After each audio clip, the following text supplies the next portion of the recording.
Well, hey, it's Z-Man here, and I'm back again with a kind of a part A to follow up on that most recent 76 Buick LeSabre example car that, excuse me, near 50-year-old bicentennial car. And the allure to me of the word mint, and maybe I could best sum it up by saying this. There's a theme in the upper Midwest, and that'll be part C with the theme. If you've watched the video on this car, salt.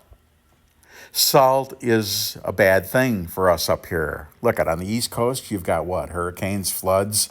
In the South and desert Southwest, the torrid temperatures and the cloudy headlights and dash tops cracking. In the what? In the West, earthquakes swallowing cars? I don't know. But hey, Z, what are you talking about? What do you mean Donkey Kong jumping up and down and everything? Well, I'm going to explain that. When I see something like this come along, you need to maybe understand what I see and what I used to see amid my daily go with fairly recent examples, mostly in a truck setting, because don't they? Everybody drives a truck. And why something like this, when it comes along, that's right under my nose, has that allure, and it just utterly stuns me, because this is what I'm used to seeing. Here's an example. Here's an atypical truck. And when I put this truck up, this is a 2014 Silverado. The whole beam started to come in half. The bed and the cab started to widen, and I found that I had to put some wood supports under the shackles of the rear springs to even get this up. And the starter's not engaging once in a while. Oh my God.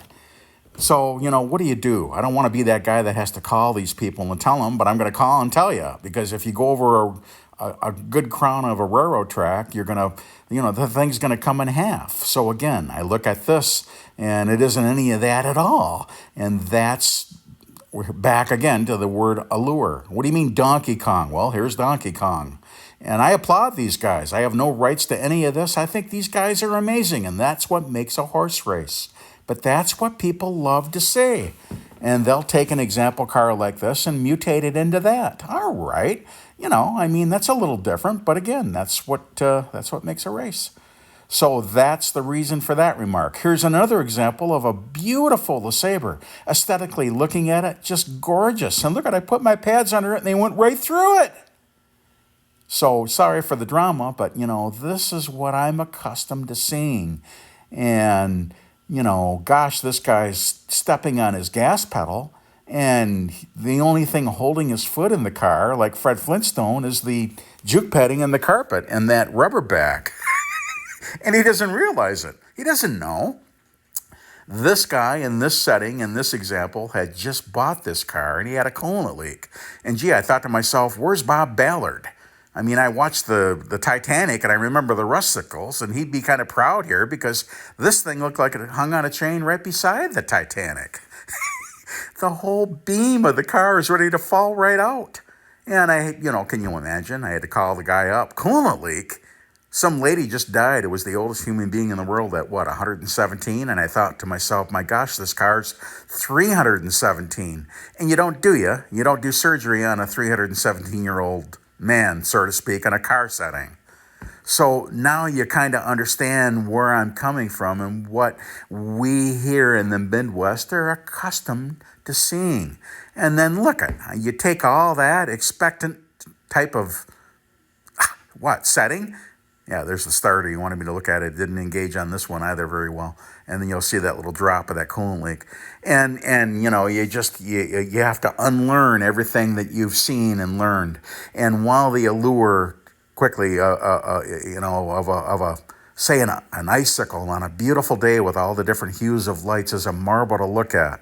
When you want to pick that icicle, you better eat it, because if you even breathe on it or touch it, you'll break it, won't you? All right, think about that. Kind of another theme here.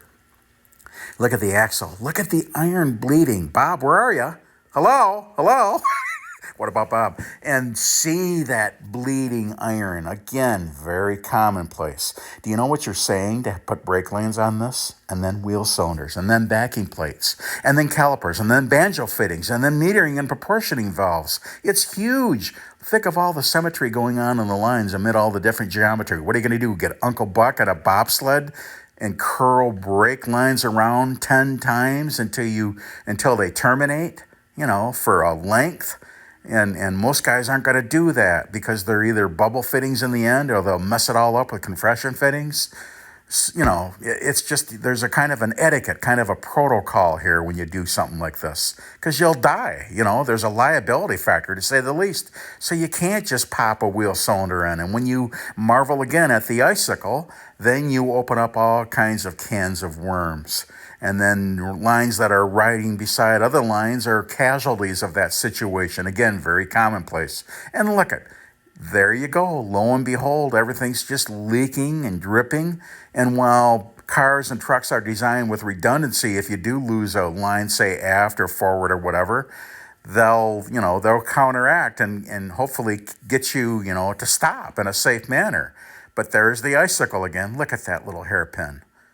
And then, you go to make a repair and there's a fuel line. Look at, he's a casualty of that situation and he's riding right alongside. Hence the remark again, salt and what salt can do.